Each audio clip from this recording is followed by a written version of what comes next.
Assalamualaikum warahmatullahi wabarakatuh. Saya Sarah Agustin dari kelas reguler E, program studi manajemen dengan NIM 34022000219. Video ini dibuat untuk memenuhi salah satu tugas dari mata kuliah Komputer Bisnis 2, yaitu menganalisis saham, membeli dan menjual saham dengan menggunakan aplikasi Stockbit dan RTI.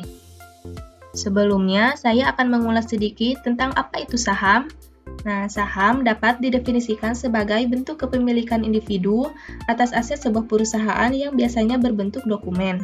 Analisis saham yang kita kenal itu ada dua, yaitu analisis fundamental dan analisis teknikal. Analisis fundamental yaitu metode analisis perusahaan yang didasarkan pada faktor-faktor fundamental ekonomi suatu perusahaan, termasuk sisi kinerja keuangan dan bisnis perusahaan. Teknik ini menitik beratkan pada rasio finansial dan kejadian-kejadian yang secara langsung maupun tidak langsung mempengaruhi kinerja keuangan perusahaan. Dalam analisis fundamental ini terbagi dalam 3 tahapan, yaitu analisis ekonomi, analisis industri, dan analisis perusahaan. Nah, kemudian di sini dijelaskan bahwa analisis ekonomi ini cenderung digunakan untuk mengetahui keadaan-keadaan yang bersifat makro dari suatu keadaan ekonomi. Selanjutnya, analisis industri. Di sini dijelaskan bahwa analisis industri yaitu alat evaluasi pasar yang digunakan bisnis dan perusahaan untuk memahami dan menganalisis tingkat persaingan dalam industri tertentu. Nah, sedangkan analisis perusahaan ini ditujukan untuk membaca laporan keuangannya. Kemudian, analisis teknikal. Analisis teknikal diartikan sebagai suatu teknik analisis yang dikenal dalam dunia keuangan yang digunakan untuk memprediksi tren suatu harga saham dengan cara mempelajari data pasar yang lampau, terutama pergerakan harga dan volume. Nah, biasanya teknik analisis teknikal ini digunakan oleh trader untuk membantu keputusan jual beli dalam trading saham. Biasanya, para trader ini membeli saham itu berdasarkan waktu, misalnya per detik, per jam, bahkan per hari. Mereka akan terus memantau kapan naik turunnya saham. Sederhananya, beli pada saat turun, jual pada saat naik. Selanjutnya, di sini saya akan menampilkan list saham terlebih dahulu. Nah, dapat kita lihat jumlah list saham pada IDX ini ada 778. Kemudian di sini ada kode atau nama perusahaan yang sebaiknya kita ketahui, misalnya AELI untuk Astra Agro Lestari, ABBA untuk Mahaka Media, dan seterusnya. Nah, kemudian di sini ada tanggal pencatatan, kemudian sahamnya, dan papan pencatatan. Sekarang, mari kita coba untuk menganalisis saham melalui Google Finance. Nah, pada laman ini, kita dapat melihat data-data seputar saham. Kita dapat memasukkan kode perusahaan yang mau kita analisis pada kolom search. Misalnya kita masukkan BBNI atau Bank Negara Indonesia. Nah, setelah muncul tampilan seperti ini, terdapat grafik harga saham yang dapat kita lihat dalam 1 hari, 5 hari, 1 bulan, 6 bulan, bahkan tahunan, ada 1 tahun, 5 tahun, dan seterusnya. Nah, sekarang kita coba lihat seperti apa grafik harga saham dari awal tahun sampai dengan hari ini. Misalnya di 5 tahun ini. Nah, di sini langsung terlihat berapa kenaikan dan penurunan sahamnya. Untuk saham BBNI ini, sahamnya naik sekitar 27,03% dari 5 tahun terakhir. Nah, kemudian itulah grafik tentang harga sahamnya dari BBNI atau Bank Negara Indonesia. Selanjutnya, di sebelah kanan ini terdapat data-data fundamental dan data terkait harga sahamnya. Misalnya, di sini ada rentang hari, yaitu perbedaan antara harga tertinggi dan terendah selama 1 hari terakhir. Kemudian di sini ada rentang tahun, yaitu perbedaan antara harga tertinggi dan terendah selama 52 minggu terakhir. Selanjutnya di sini ada kapitalisasi pasar, yaitu metode penilaian yang mengalihkan harga saham perusahaan dengan jumlah total saham yang beredar. Kemudian di sini di bagian volume, yaitu jumlah rata-rata saham yang diperdagangkan setiap hari selama 30 hari terakhir.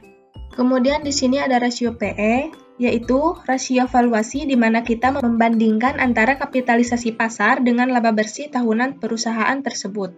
Kemudian di sini ada hasil dividen. yaitu untuk menggambarkan berapa persen dividen yang bisa kita dapat setiap tahunnya dari saham tersebut. Nah, selanjutnya di sini ada sedikit data yang lebih detail dengan saham BBNI ini. Nah, kemudian di sini dapat kita lihat kapan didirikan BBNI ini, kemudian kantor pusatnya di mana. Nah, kemudian di sini ada websitenya dan jumlah karyawannya berapa. Nah, kemudian di sini ada market news, yaitu untuk membaca berita-berita terkait saham atau perusahaan BBNI ini. Nah, kemudian ini adalah bagian penting dari Google Finance ini, yaitu fitur performa finansial. Dapat kita lihat, di sini ada grafik dan data-data tentang kinerja finansial atau kinerja perusahaan dari BBNI ini. Nah, di sini dapat kita pilih mana grafik yang mau kita gunakan, per kuartal atau tahunan. Di sini kita coba buka yang tahunan. Nah, di sini terdapat data kinerja perusahaan dalam 5 tahun terakhir. Contoh dari BBNI ini kita bisa lihat dari kinerjanya 2017 sampai 2021. Dari grafik ini, kita bisa tahu berapa pendapatan dari perusahaan BBNI ini dan berapa laba bersih yang dihasilkan. Contoh di sini 2019, pendapatannya bisa mencapai 40 triliun rupiah, bahkan lebih ya. Dan kita bisa lihat berapa yang menjadi laba bersihnya. Kita bisa pantau grafik ini untuk melihat kinerja emiten secara umum dari tahun ke tahun. Kalau grafiknya makin naik, artinya keuntungannya juga naik, dan itu menjadi hal positif bagi perusahaan atau saham. Kemudian di sini kita bisa lihat pendapatan perusahaan. Contoh kita lihat di 2021. Perusahaan BBNI ini punya pendapatan sekitar 34,99 triliun rupiah. Jadi dari pendapatan 34,99 triliun rupiah ini, ternyata BBNI ini mampu membukukan laba bersih sekitar 10,90 triliun rupiah. Nah, inilah yang menjadi keuntungan bersih dari emiten tersebut. Selanjutnya di sini ada data EPS, yaitu untuk melihat berapa laba bersih per lembarnya dari saham BBNI ini. Kemudian data margin laba bersih, yaitu untuk menunjukkan berapa persentase laba bersih yang dimiliki oleh emiten ini.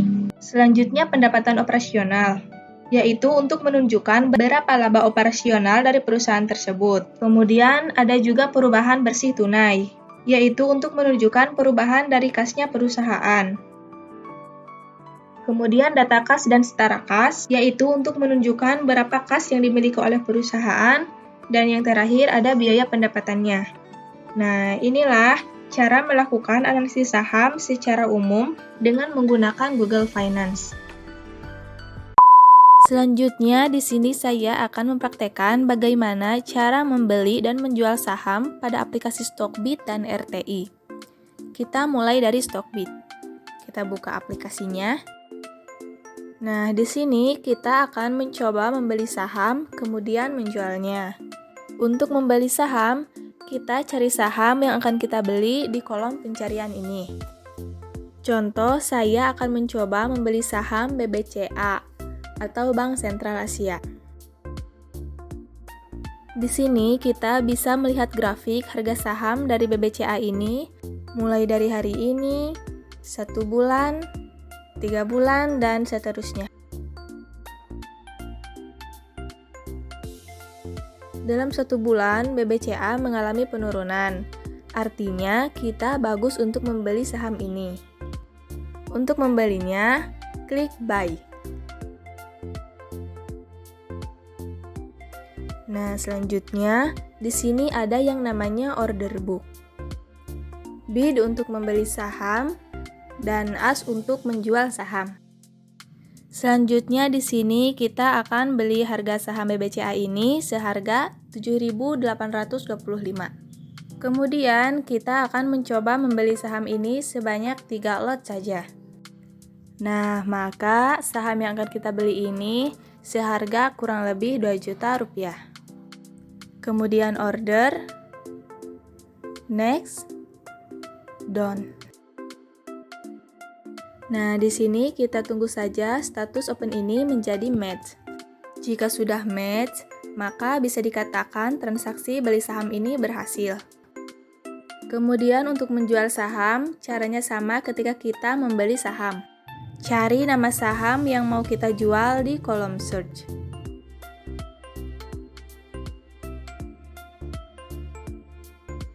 Nah, di sini terdapat grafik harga saham. Untuk menjual saham, jualah ketika harganya sedang naik. Kemudian nanti kita tentukan berapa jumlah lot yang akan kita jual, lalu pilih sell. Kurang lebihnya seperti itu untuk melakukan transaksi jual beli saham pada aplikasi Stockbit. Selanjutnya, kita akan mencoba membeli dan menjual saham di aplikasi RTI. Kita buka aplikasinya. Nah, maka ini adalah tampilan awal dari aplikasi RTI Bisnis ini. Untuk melakukan transaksi jual beli saham, kita masuk ke menu Trade. Kemudian pilih IDX Virtual Online Trading 2. Maka akan muncul tampilan order book seperti ini, yang berisikan kumpulan saham-saham yang dapat kita beli. Selanjutnya fitur buy yang digunakan untuk memproses kita membeli saham, dan sell digunakan untuk memproses dalam menjual saham. Selanjutnya order list yang berisikan histori saham yang sudah kita beli maupun jual. Kemudian di portofolio terdapat jumlah dana sebesar 100 juta rupiah. Langsung saja di sini kita akan mencoba untuk membeli saham. Saham yang akan kita beli contohnya yaitu TLKM atau Telkom Indonesia. Untuk harga saham TLKM ini sebesar 4.520. Selanjutnya kita akan mencoba membeli saham ini sebanyak 3 lot saja. Maka di sini kita akan beli seharga Rp1.356.000. Kemudian klik buy. Nah, maka di sini kondisinya langsung match. Sekarang kita akan mencoba untuk menjual saham. Kita pilih sell. Kemudian kita akan mencoba menjual saham TLKM ini sebanyak 1 lot saja. Klik sell. Lalu kita tunggu status open ini berubah menjadi sold. Transaksi yang baru saja kita lakukan ini dapat kita lihat di portofolio sebagai bukti bahwa kita pernah melakukan jual beli saham. Dana yang sebelumnya 100 juta kini telah berkurang menjadi Rp98.644.000. Kurang lebihnya seperti itu untuk melakukan jual beli saham di aplikasi RTI Bisnis ini. Sekian video analisis dan praktek transaksi jual beli saham pada aplikasi Stockbit dan RTI ini. Mohon maaf jika banyak kekurangan. Terima kasih. Wassalamualaikum warahmatullahi wabarakatuh.